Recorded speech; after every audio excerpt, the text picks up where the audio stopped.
మరి పూట పునరుద్ధాన దినం మందిరానికి వచ్చిన మీ అందరికి వందనాలు.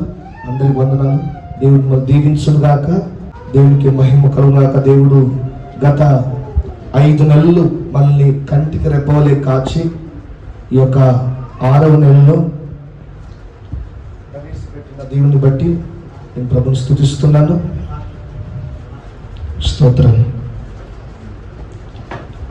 ఈ యొక్క మరి మీకు చూసినట్లయితే నేను ఆ దినం మంగళగిరిలో సుమారుగా 2 ఎకరాలు ఉంటుంది. 2 ఎకరాల విస్తీర్ణంలో పెద్ద చర్చి ఓపెనింగ్ అయ్యి ఒక 4 నెలలు అయింది. 4 నెలలు 3 నెలలు మొత్తం కాలిపోయింది నా చర్చ్ అంతా.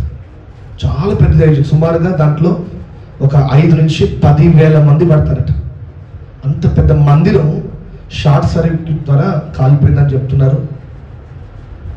అట్లా భయంకరమైన దినాల్లో మనం ఉన్నాం.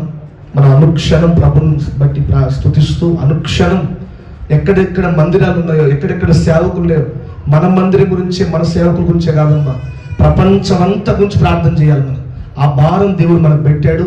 దాని గురించి మీరు అందరూ ఎక్కడెక్కడ సేవకులు, అనేక చోట్ల సేవకులు చంపేస్తున్నారు, అరెస్టులు చేస్తున్నారు, అనేక చోట్ల మందిరాలు కూలగొడుతున్నారు, పర్మిషన్ లేదని, అది లేదని, ఎక్కడెక్కడ పెను ప్రమాదాలు సృష్టిస్తున్న వేళ మనందరం ప్రార్థన ఆ యొక్క ధ్వజం ఎత్తి నిత్యము దేవుని సన్నిధిలో గోజాడుదుము గాక. హల్లెలూయా. దేవునికి మహిమ కలుగును గాక. హల్లెలూయా. అలాగే నిన్న సౌత్ కొరియాలో మీరు న్యూస్ చూసే ఉంటారు. ఆనాడు సుమారుగా 4,000 సంవత్సరాల కిందట ఐగుప్తు దేశం నుంచి పాలు తేళ్లు ప్రవహించే దేశానికి ప్రయాణిస్తుండగా మోషే నాయకత్వంలో ఏ అద్భుతమైతే జరిగిందో చరిత్రకారులందరూ అసలు ఏంటి ఇది ఉట్టి పుకారు అని చెప్పే విధంగా, కేవలం క్రైస్తవులకు మాత్రమే నిరీక్షణ పుట్టించే విధంగా ఏ అద్భుతమైతే జరిగిందో, ఇశ్రాయేలీయులందరూ ఇక అయిపోయింది మా పని, మేము దాటలేము, ఐగుప్తులో సమాధి తోట లేనందున ఈ ఎడారిలో మమ్మల్ని తీసుకొచ్చామని మోషేను నిందిస్తున్న వేళ దేవుడు చెప్పాడు, నీ చేతి కర్రను ఆ సముద్రం వైపు చాపు, ఆ సముద్రం ఏమైపోతుంది, 2 పాయలైపోతుందని చెప్పిన వేళ, ఎలాగైతే ఆరిన నేల మీద మన పితరులు నడిచారో, గత 3 రోజుల కిందట సౌత్ కొరియాలో సముద్రం 2 పాయలైపోయింది. హల్లెలూయా. శబ్దం గట్టి హల్లెలూయా. సౌత్ కొరియాలో సముద్రం దానంతటదే 2 పాయలైపోయింది. కట్టు కథ కాదు, అన్ని ఛానల్లో వచ్చింది. సౌత్ కొరియాలో 2 పాయలైపోతే గంట సేపు ఆరిన నేల మీద ప్రజలు 3 కిలోమీటర్ల వరకు సముద్రం 2 పాయలైపోతే ఇక్కడి నుంచి అక్కడికి నడిచి ఆ కొండ మీదకి వెళ్ళారట. పండుగ చేసుకుంటూ, వేడుకలు చేసుకుంటూ వెళ్ళారట. ఒక దేశ ప్రధానిని ఆ పండుగకు పిలిస్తే ఆయన ఏమన్నా తెలుసా, ఆనాడు మోషే కాలంలో దేవుడు చేసినట్లుగా ఈనాడు ఈ దేశంలో జరగడం అసలు అద్భుతం అని చెప్పి వారు ట్వీట్ చేశారు. ఆ దేశానికి వచ్చారు, చూశారు, ఆశ్చర్యపోయారు. గంట సేపు పాటు సముద్రం 2 పాయలైపోయింది. ఎన్ని ఫీట్ల వెడల్పు తెలుసా, 120 ఫీట్ల వెడల్పు. అంటే మన మందిరానికి పొడుగు, ఇంకా అక్కడ ఆ బోరు నుంచి పడితే ఇక్కడ దాకా ఇంత వెడల్పుతో 3 కిలోమీటర్ల పొడుగుతో 2 పాయలైపోయింది. ఆరిన నేల కనబడిందట. హల్లెలూయా. చెప్పలు గట్టి హల్లెలూయా. దీన్ని బట్టి ఆనాడు పితరుల జీవితాల్లో ఏవైతే జరిగాయో, ఏవైతే దేవుడు చేశాడో మనకొక్కసారి చెప్తున్నాడు, మరలా అవి మీ జీవితంలో చేయగలను. నమ్మినవారు ఆమేన్ చెప్పండి గట్టిగా. హల్లెలూయా. మీ కుటుంబాల్లో చేయగలడు ఆయన, మీ పిల్లల జీవితంలో చేయగలడు. సముద్రాన్ని 2 పాయలు చేసిన దేవుడు మన పరిస్థితులన్నీ తప్పకుండా దేవుడు విజయం కలిగించగలడు. ఆరిన నేల అని ఆనాడన్నాం, ఈనాడు కూడా ఆరిన నేల మీద నడిచారు. దైవజనుల వచ్చేలోపు ఒక 10 నిమిషాల నుంచి చెప్తాను. మనకు ఎన్ని గుమ్మాలు అయిపోయినాయి చెప్పండి, ఎన్ని గుమ్మాలు అయిపోయినాయి? 8 గుమ్మాలు. యెరూషలేము యొక్క 12 గుమ్మాల్లో 8 గుమ్మాలు ధ్యానించాను.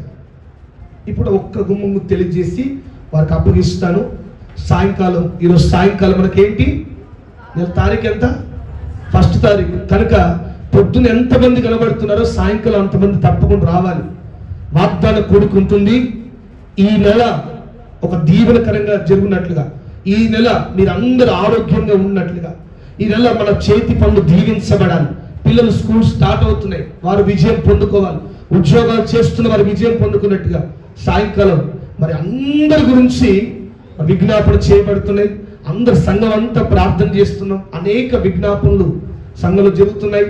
ఈ యొక్క జూన్ నెల దేవుడు మనకు అద్భుతమైన వాగ్దానం ఇవ్వబోతున్నాడు. ఆ వాగ్దానాన్ని మనం విశ్వసించి జూన్ నెల ప్రారంభిద్దాం. దేవుడు విజయాలతో ముగించునుగాక. ఆమేన్ చెప్పండి గట్టిగా. హల్లెలూయా. చదవండి నెహెమ్యా గ్రంథం 3వ అధ్యాయం 29వ వచనం.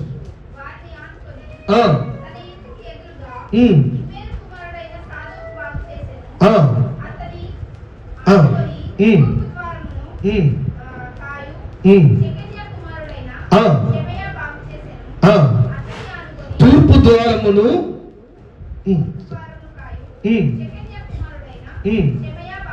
చాలు. హల్లెలూయా. చేతులు తీర్థం కట్టి హల్లెలూయా, హల్లెలూయా.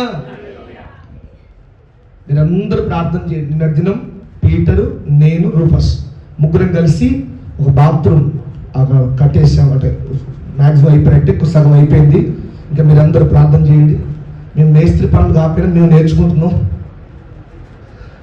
కొంతమంది యూట్యూబ్లో చూసి నేర్చుకున్నట్టుగా మేము కూడా యూట్యూబ్లో చూసి కడతాం అనుకున్నాం. అలాగే ఇక సాయంత్రం ప్రార్థనకు అందరూ రండి. త్వరగా మీరందరూ ప్రార్థనలు జ్ఞాపకం చేయండి. వాష్రూమ్స్ పూర్తి అయిపోవాలి, ఈ గోడలు కూడా కట్టబడాలి. రేపటి దినం ఉదయకాలం మార్చార్లోకి వెళ్తున్నాను. మీరందరూ ప్రార్థన చేయండి ప్రయాణ నిమిత్తం. ఓకే, మనం చదివిన వాక్య లేఖన భాగం ప్రకారం 8 గుమ్మాలు పూర్తయినాయి. 9వ గుమ్మం ఈస్టర్న్ గేట్ అంటారు ఇంగ్లీష్లో. ఈస్టర్న్ గేట్, తూర్పు గుమ్మం. తూర్పు గుమ్మం సాధారణంగా చాలా మంది ప్రతి ఒక్కరు గృహాలు కట్టుకున్నప్పుడు చూడండి, ఈస్ట్ ఫేసింగ్ కి రేట్ ఎక్కువ ఉంటుంది. అంటే ఈస్ట్ సైడ్ ఫేసింగ్ అనుకోండి ఆ ఫ్లాట్కి రేట్ ఎక్కువ, నార్త్ సైడ్ ఫేసింగ్ అనుకోండి అవన్నీ తక్కువ ఉంటాయి. తూర్పు దిక్కు ఉన్న చూడండి దారుణ వంటి దానికి రేట్ ఎక్కువ పెడతారు. తూర్పు సైడ్ ఉంది అంటే. అలాగే గుమ్మాలు పెట్టేటప్పుడు కూడా తూర్పు వైపు ఒక గుమ్మం పెట్టాలి అని అంటారు. దాని చరిత్ర ఏమో మనకు తెలియదు, కానీ బైబిల్లో మాత్రం ఈ ఈస్టర్న్ గేట్, ఈ తూర్పు గుమ్మం ఎలాగుందంటే, మిగతా గుమ్మాలు ఇలాగుంటే ఈ తూర్పు గుమ్మం మాత్రం నేరుగా మందిరాన్ని కనుపరిచే విధంగా, మందిరం అగుపడే విధంగా ఈ తూర్పు గుమ్మం పెట్టబడింది.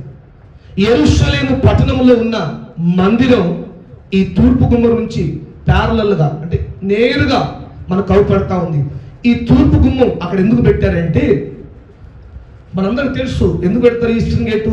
సూర్యుని యొక్క కిరణాలు మన ఇంట్లో దర్వాజా తూర్పు సైడ్ ఎందుకు పెడతాం? వాస్తు గురించే కొంతమంది తెలంలో పెడతారు, కానీ మనకు ఎందుకు పెట్టాం చెప్పండి? సూర్యుని కిరణాలు ఇంట్లోకి రావాలనే కదా, సూర్యుని యొక్క వేడి రావాలని. ఆ సూర్యుని వెలుగు ఇంట్లోకి వస్తే తూర్పు వైపు మన గుమ్మాన్ని పెడతాం. ఈ యొక్క యెరూషలేములో ఉన్న ఈ యొక్క తూర్పు గుమ్మం కూడా, ఈ తూర్పు గుమ్మం ఎందుకు ఏర్పాటు చేసిందంటే, ఇది 2 సూచనలు మనకు తెలియజేస్తాం, 2 విషయాలు తెలియజేస్తాం. మొట్టమొదటిగా ఈ తూర్పు గుమ్మం నుంచి సూర్యుని వెలుగు మందిరం మీదకి రావాలని వాళ్ళు ఏర్పాటు చేశారు. ఆ పట్టణం మీదకి రావాలని వారు ఏర్పాటు చేశారు. మీకు చెప్తున్నట్టుగా ఆయా గుమ్మాలు వాళ్ళు ప్రతి గుమ్మం ఒక ఆత్మీయ పాఠాన్ని మనకు నేర్పుతా ఉంది. ప్రతి గుమ్మం వెనుక వారు అనేక ఆలోచనతో ఏర్పాటు చేశారు. చెప్పాను కదా, పెంట గుమ్మం ఎందుకు ఏర్పాటు చేశారు? ఆ యొక్క పట్టణంలో ఉన్న పెంట అంతా, వేస్టేజ్ అంతటిని ఆ గుమ్మంలోంచి తీసుకెళ్ళారు. గుర్రపు గుమ్మం ఎందుకు ఏర్పాటు చేశారు? గుర్రాలు రథాలు తీసుకొని వచ్చేవారు ఆ గుమ్మం నుంచి రావాలి. గొర్రెల గుమ్మం ఎందుకు ఏర్పాటు చేశారు? బలి అర్పించే గొర్రెలు ఆ గుమ్మం నుంచి రావాలని. అట్లాగా చాలా గుమ్మాలు వారు ఏర్పాటు చేశారు. ఈ తూర్పు గుమ్మం మాత్రం సూర్యుని వెలుగు మందిరం మీదకి రావాలని, సూర్యుని యొక్క ఆ కిరణాలు పట్టణం మీదకి రావాలని ఈ గుమ్మం ఏర్పాటు చేశారు. ఈ గుమ్మం మొట్టమొదటిగా మనకేం తెలియజేస్తా ఉందంటే, వారు ఇహలోక సూర్యుని గురించి ఆలోచిస్తే మలాకి గ్రంథం తేటగా చెప్తా ఉంది మనకు. చూడండి, యేసుక్రీస్తు వారి నీతి సూర్యుడు. హల్లెలూయా, శబ్దం గట్టి హల్లెలూయా. మన సూర్యుడు ఎవరు చెప్పండి? నీతి సూర్యుడైన యేసయ్య. యేసు ప్రభుల వారికి మరొక్క పేరు, ఆయన నీతి సూర్యుడు. ఆ నీతి సూర్యుని యొక్క రెక్కలు మనకు ఆరోగ్యాన్ని ఇస్తాయి. ఆ నీతి సూర్యుని యొక్క కిరణాలు మన జీవితంలో ఉన్న చూడండి ఆ అలుముకున్న చీకటి, ఆ చీకటి పొరలను చీల్చివేస్తాయి. ఆ నీతి సూర్యుని రెక్కల నీడలో మనం ఉండాలని, మన కుటుంబాలు ఉండాలని ప్రార్థన చేయాలి. హల్లెలూయా, శబ్దం గట్టి హల్లెలూయా. మన ప్రియమైన దేవుని బిడ్డలారా, ఏ చీకటితో నువ్వు పోరాడుతున్నా, ఏ చీకటి శక్తులు నీ ఇంటిని అలుముకున్నా, ఏ చీకటి బంధకాలలో నీ ఇంటి వారున్నా, వాటిని తొలగించేది ఏ తాళ్ళు కట్టుకుంటే పోవు, ఏ మంత్రాలు చేస్తే పోవు, ఏ కొబ్బరికాయలు తిప్పుకొని పడేస్తే పోవు. ఎప్పుడు చూడండి మన చర్చకుని చూడు, ఎంత అదృష్టం తినేటోళ్ళు లేరు కానీ పోయి నేరుగా ఎప్పుడు పెడతా ఉంటారు కొబ్బరికాయలు. అక్కడ అది ప్లేస్ దొరకదు. మరి ఒక సేవకుడు ఇట్లే చేశారంట, 3 రోజులు ఏం లేక బాధతో ఉంటే, అయ్యా ఒక్క బియ్యం లేదు, అయ్యా ఏం లేవంటే పొద్దున వచ్చి కొబ్బరికాయలు నిమ్మకాయలు పెడితే అవి తీసుకొని పులిహార వండుకున్నాడు. చూడండి, ఏమి చేసుకున్నా నీ ఇంటిని అలుముకున్న చీకటి తొలగిపోవు. ఆ చీకటి శక్తులను బంధించే శక్తి ఈ లోకంలో ఎవరికి లేదు. కేవలం నీతి సూర్యుడైన యేసయ్య రెక్కల నీడలో ఉన్న వారికే. హల్లెలూయా. ఆ చీకటి బంధించబడుతుంది, ఆ చీకటి శక్తులు భయపడగలుగుతాయి. అందుకే పౌలు ఒక గ్రామంలో అడుగు పెట్టగానే నేరుగా దెయ్యం పట్టిన వారు వచ్చి, అయ్యా మా ప్రాంతానికి ఎందుకు వచ్చావయ్యా, అయ్యా మమ్మల్ని చూడండి, అయ్యా నువ్వు ఈ యొక్క చీకటి శక్తి ఈ శరీరంలో నుంచి మమ్మల్ని పంపించకండి, అవసరమైతే పంపించాలనుకుంటే ఆ పందుల గుంపులో పంపించండి అయ్యా అని అవే వచ్చి దెయ్యాలే వచ్చి వేడుకున్నాయి. దెయ్యాలే వచ్చి వేడుకున్నాయి. అంతటి శక్తి గల ఎంతను దేవుణ్ణి విశ్వసించిన బిడలకి, దేవుణ్ణి నమ్మిన బిడలకి అడుగు పెడితేనే అంత ప్రభావితమైతే, దేవుడే మన కుటుంబంలో అడుగు పెడితే, ఆ నీతి సూర్యుడే మన ఇంటిలో అడుగు పెడితే, ఇక చీకటి శక్తులకు అవి నిలబడగలుగుతాయా? మన ఇంటిని ఏలుబడి చేస్తున్న బంధకాలు నిలవగలుగుతాయా? ఎంతో కాలం మనం ఏం చేసినా ఎదగకుండా చేస్తున్న శాపం మన ఇంటిని నిలబడగలుగుతుందా? ఒకవేళ నిలబడుతున్నాయంటే అర్థం ఏంటో తెలుసా? నీ ఇంటిలో ఇంకా నీతి సూర్యుడు ప్రవేశించలేదు. ఆయన రెక్కల నీడలో ఇంకా నీవు లేవు. ఆయన రెక్కల సముఖంలో నీ కుటుంబం లేదేమో. అందుకే ఒక అద్భుతమైన మాట యెషయా గ్రంథంలో ఉంటుంది, చూడండి, చదవండి. యెషయా గ్రంథం 60వ అధ్యాయం 1వ వచనం చూడండి.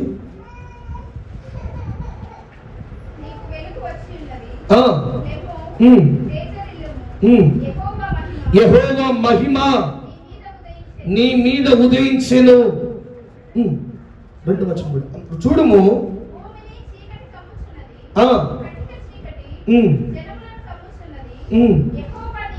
యెహోవా నీ మీద ఉదయిస్తున్నాడు. చాలు, హల్లెలూయా. చేతులు పని గట్టిగా హల్లెలూయా. ప్రియమైన దేవుని బిడ్డలారా, యెషయా గ్రంథంలో తేటగా రాయబడి ఉంది, ఇదిగో భూమంతా చీకటితో నిండుకున్నది, చీకటి శక్తుల చేత నింపబడి ఉన్నది. మరి ఇప్పుడు చెప్పినట్టుగా ఇంత టెక్నాలజీ డెవలప్ అవుతా ఉంది. రాను రోజులు ఇంకా మరింతగా డెవలప్ అవుతుంది. ఇవన్నిటికీ దేనికి సూచనలు? ప్రభు రాకడకే. ఇవన్నీ కనబడుతున్నాయి. ఇప్పుడు మనమంటే ఆ యొక్క సముద్రం 2 పాయలైపోయిందంటే, ఆనాడు మా పితరులైన మోషే జీవితంలో దేవుడు చేసి చూపించాడు. ఈనాడు మా తరాల్లో మేము చూడడానికి కూడా చేసి చూపిస్తున్నాడని మనం విశ్వసిస్తున్నాం. ఫిన్లాండ్ యొక్క ప్రధాని విశ్వసించాడు, కానీ అన్యులు విశ్వసించరు కదా. ఇది ఒక టెక్నాలజీ. సముద్రం యొక్క టెంపరేచర్, లో డెన్సిటీని బట్టి అది అట్లా వీడిపోయింది, రకరకాలు చెప్తారు. మరి అక్కడే విడిపోతుంది, ఇంకెక్కడ విడిపోతలేదు. ఈ యొక్క అంత్య దినాల్లో మనల్ని మనం సిద్ధపరుచుకొని సరి చేసుకొని దేవుని సన్నిధిలో కనబడాలి. నీతి సూర్యుని ఆహ్వానించాలి, ఆయన రెక్కల నీడలకు రావాలి. ఆ నీతి సూర్యుని యొక్క వెలుగు మన ఇంటి మీద, మన జీవితం మీద, మన కుటుంబం మీద, మన చేతి పనుల మీద ప్రకాశిస్తేనే తప్ప ఈ చీకటి కార్యాల నుంచి, చీకటి క్రియల నుంచి, చీకటి శక్తుల నుంచి విడుదల పొందలేం. అందుకే ఆ తూర్పు ద్వారాన్ని నెహెమ్యా కాలంలో వారు ఏర్పాటు చేశారు. మందిరం మీదకి, పట్టణం మీదకి ఈ తూర్పు గుమ్మం ఒక ప్రధాన గుమ్మంగా ఉండాలి. ఇంకో విషయం తెలుసా, యేసు ప్రభు యెరూషలేముకు అడుగు పెట్టింది ఈ గుమ్మం నుంచే. గోల్డెన్ గేట్ అని కూడా అంటారు. ఆనాడు మట్ల ఆదివారం చెప్పాను కదా, ఆయనను గాడిద మీద ఊరేగిస్తూ తీసుకెళ్లారు, యెరూషలేము పట్టణంకి వెళ్ళారు. ఆయన అడుగు పెట్టింది ఈ యొక్క గుమ్మం నుంచే. ప్రియమైన దేవుని బిడ్డలారా, మరి నీ జీవితంలో నీతి సూర్యుడు ఉదయించాడా? మందిరానికి వస్తున్నావు, ప్రార్థనలో ఉంటున్నావు, ఆ నీతి సూర్యుని రెక్కల నీడలో నీ కుటుంబం ఉందా? నీ కుటుంబం కప్పబడిందా? నీ పిల్లలు కప్పబడ్డారా? నీ ఇల్లు ఏ చీకటి శక్తులతో కప్పబడింది? ఏ చీకటి క్రియలకు బానిసైపోయింది? ఈ పూట నీతి సూర్యుడు అడుగు పెట్టినప్పుడు అవన్నీ నా దేవుడు తీసివేయబోతున్నాడు. హల్లెలూయా, హల్లెలూయా. స్పష్టంగా చెప్పాడు, నీతి సూర్యుని రెక్కలు మీకు ఆరోగ్యాన్ని కలుగజేస్తాయి. ఎస్, చాలా మంది కుటుంబంలో అనారోగ్య పాలు, వారి చేతుల కష్టార్జితం అంతా హాస్పిటల్ పాలైపోతుంది. ఎంతో కష్టపడుతున్నారు, ఒక చిన్న రోగం రాగానే వేలు కుమ్మరించేసుకొస్తారు. ఒక చిన్న సమస్య రాగానే మన దగ్గర డబ్బు లేకపోయినా అప్పులు తెచ్చైనా పెట్టైనా బాగు చేసుకోవాలి అన్న తాపత్రయం, అనారోగ్యం ఆ కుటుంబాలు ఏలుబడి చేస్తూ ఉంది. ఒకరు కాకపోతే ఒకటి, ఏదో టైంగా ఒకటి కాకపోతే ఒక రోగం కలిగిస్తున్న వేళ దేవుని వాక్యం స్పష్టంగా చెప్తుంది, నీతి సూర్యుడు ఈ ఉదయకాలం నీ మీద ఉదయిస్తే నీవు పొందుకుంటున్న అనారోగ్యం కాస్త ఆరోగ్యంగా నా దేవుడు మార్చబోతున్నాడు. హల్లెలూయా, హల్లెలూయా. అందుకే ఆరోగ్య ప్రదాత అని ఆయన పేరు. ఆరోగ్య ప్రదాతయే సంపూర్ణ స్వస్థత అనుగ్రహించువాడే. ఆరోగ్య ప్రదాతయే సంపూర్ణ స్వస్థత. చెప్పండి కొట్టాం.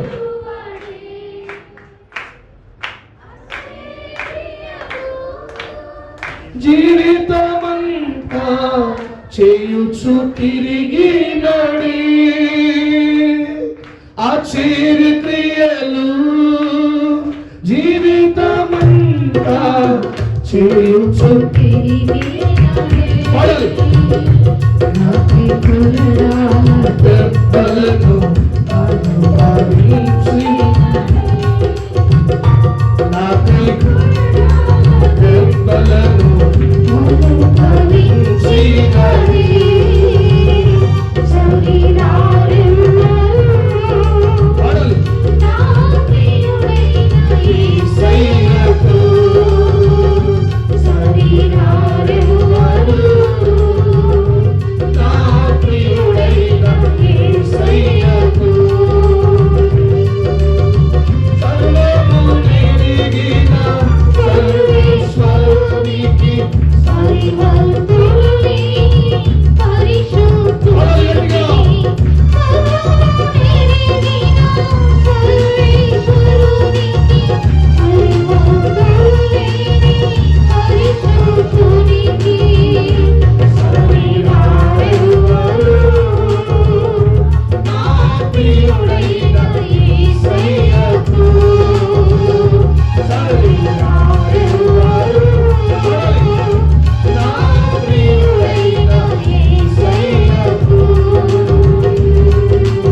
చెప్తాం గట్టిగా హల్లెలూయా, హల్లెలూయా. ఈ యొక్క నీతి సూర్యుని యొక్క వెలుగు ఉదయించిన వారి జీవితాలు చాలా దీవెనకరంగా ఉన్నాయి. వారి కుటుంబాలు చాలా దీవెనకరంగా ఉన్నాయి. వారి దగ్గర ధనం లేదేమో కానీ సంతోషంగా ఉంటున్నారు. మన దగ్గర అన్నీ ఉన్నా కాస్త కొన్ని రోజులు, కొన్నిసార్లు, కొన్ని సంవత్సరాలు సంతోషం లేక సమాధానం లేక ఉంటున్నామంటే కారణం ఇంకా ఆ నీతి సూర్యుని యొక్క వెలుగు నీ ఇంటిలో లేదు. రక్షణ వెలుగు నీ ఇంటి మీద లేదేమో.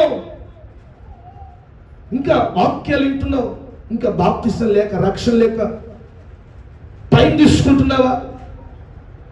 జాగ్రత్త. సాతాను గారు టైం తీసుకుంటాడు, సాతాను గారు కలగజేసుకుంటాడు. ఇంకా ప్రియమైన దేవుని బిడ్డలారా, రక్షణ లేకపోతే ఇది తగిన సమయం. ఆయన రెక్కల నీడలోకి రండి, ఆయన సముఖంలోకి రండి. ఎవరైతే రక్షించబడతారో, ఎవరైతే బాప్తిసం తీసుకుంటారో, ఎవరైతే పరిశుద్ధాత్మ అనుభవంలో నడుస్తున్నారో నేను అంటాను, వారు ఆయన రెక్కల కింద ఉంటారు. ఆ రెక్కల నీడలో ఆశ్రయం పొందుకుంటారు. ఈ నీతి సూర్యుడు ఉదయించిన దానియేలు జీవితం చూడండి. దానియేలును సింహం పోగులో వేశారు, వద్దని అనలేదు. కారణం తెలుసా? తనకు తోడు నీతి సూర్యుడు ఉన్నాడు. హల్లెలూయా, హల్లెలూయా. ఆయన మహిమ నా ఇంటి మీద ఉంది, నా కుటుంబం మీద ఆయన మహిమ ఉంది కనుక ఏ ఒక్క చీకటి శక్తులకు, ఏ అపవాది శక్తులకు నా మీద ఆ యొక్క అధికారం లేదు. తీసుకెళ్లారు, సింహం పోగులో వేశారు. రాజు పడుకుంటే నిద్ర పట్టట్లా. అయ్యో, ఒక నీతిమంతుడు కదా, ఆ నీతిమంతుడైన దానియేలుని ఆఖరి నిమిషం వరకు దేవుడు దేవుడు దేవుడని తన దేవుడి గురించి మాట్లాడిన దానియేలుని ఎలా వేశాము అని బాధతో ఉదయకాలం లేచారంటది. వెళ్ళి ఎవరినో పంపిలేదు, ఈ యొక్క రాజే వెళ్ళాడంట. నెబుకద్నెజరు వెళ్ళి ఏమన్నాడు? దానియేలు, ఓ దానియేలు, నీవు నిత్యము సేవించున్నా నీ దేవుడు నిన్ను రక్షించాడా? నీవు అనుదినం సేవిస్తున్న దేవుడు, అనుదినం నా దేవుడు ఆశ్రయం కింద నేను నిలబడాలి. ఆ యొక్క తాపత్రయం నీలో, ఆ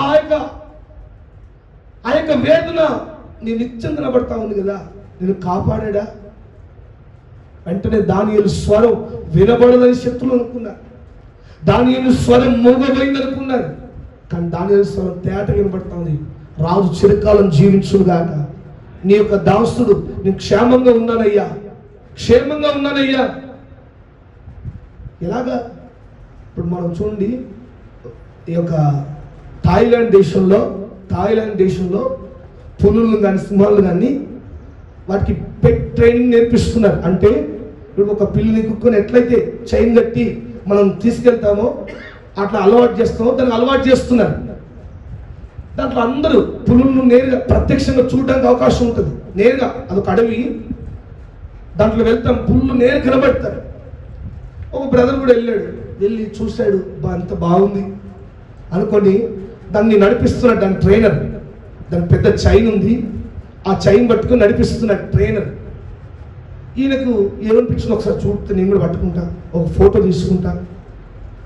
చూడండి, ఒక ఫోటో తీసుకోవాలి, మా దేశస్తులు, మా ఒక భారతదేశ ప్రజలు చూపెట్టాలి నేను పులి ప్రక్క నిలబడ్డానని అనుకుని మనోడు ఆ చైన్ తీసుకుని నిలబడ్డాడు. ఈయన అన్నాడు ఫోటో దిగాలనుకుంటూ, దాన్ని పక్కన కూర్చోన్నాడు. కూర్చోగానే మీద పడి కంపేసింది. దాని ట్రైన్కి అది లొంగింది, మీద పడి చంపేసింది. అది టీవీలో కూడా వచ్చినట్టు. చూడండి, దేని యొక్క స్వభావం దాన్ని, జంతువుల స్వభావం జంతువులే అని ప్రతి ఒక్కరు అంటున్నారు. మరి ఆనాడు దానియేలుకి ఏం కాలేదు కదా, దానియేలుకు ఏ గాయం లేకుండా బయటకు వచ్చాడు కదా. దానియేలు మీద ఉన్న దేవుని మహిమే దానియేలును కాపాడింది. హల్లెలూయా, హల్లెలూయా. దానియేలు మీద ఉన్న దేవుని మహిమ, దేవుని రెక్కల కింద ఉన్న దానియేలు, ఏ సింహాల నోర్లు కూడా మూసివేయబడ్డాయి. ప్రియమైన దేవుని బిడ్డలారా, మొదటి అనుభవం తెలియజేస్తా ఉంది, నీతి సూర్యుని రెక్కలు నీడలోకి నీవు రావాలి. ఆ నీతి సూర్యుడు నీ మీద ఉదయిస్తే నీ జీవితం ఉదయించిన సూర్యుని కంటే ఇంకా వెలుగుమయంగా మారుతుందని దేవుని వాక్యం తెలియజేయబడతాం. ఆ మహిమ ఉదయించిన దానియేలు సింహపు నోటి దాకా వెళ్ళాడు. క్షేమంగా బయటికి రాగలిగాడు. ఈ పూట నువ్వు సమస్యల దగ్గరికి వెళ్ళినా నువ్వు క్షేమంగా బయటికి నడిపించే బాధ్యత దేవుంది. రెండవదిగా ఈ యొక్క తూర్పు గుమ్మం నీకేం నేర్పిస్తూ ఉందంటే, ఒక ముస్లిం రాజు ఆ యొక్క దేశాన్ని పరిపాలిస్తున్నప్పుడు ఈ యొక్క గుమ్మాన్ని పర్మనెంట్గా మూసేసాడు.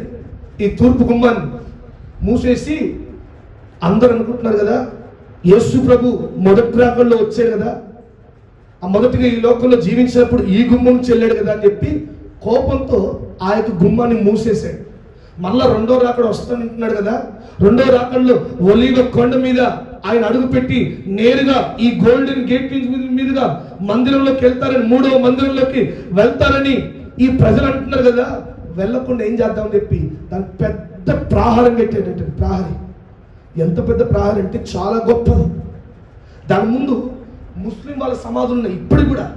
ఇప్పటికి కూడా ఆ గోల్డెన్ గేట్ ముందు మొత్తం ఇట్లా ఎడార్లా ఉంటుంది, మొత్తం ముస్లిం యొక్క సమాధులు.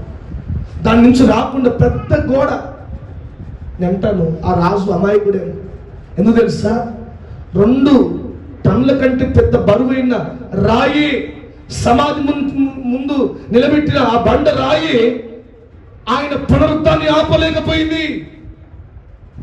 ఆయన తిరిగి లేచి వస్తాడంటే ఎవరు నమ్మలేకపోయారు. ఒక రాయి ఆయన ఆపలేకపోయింది.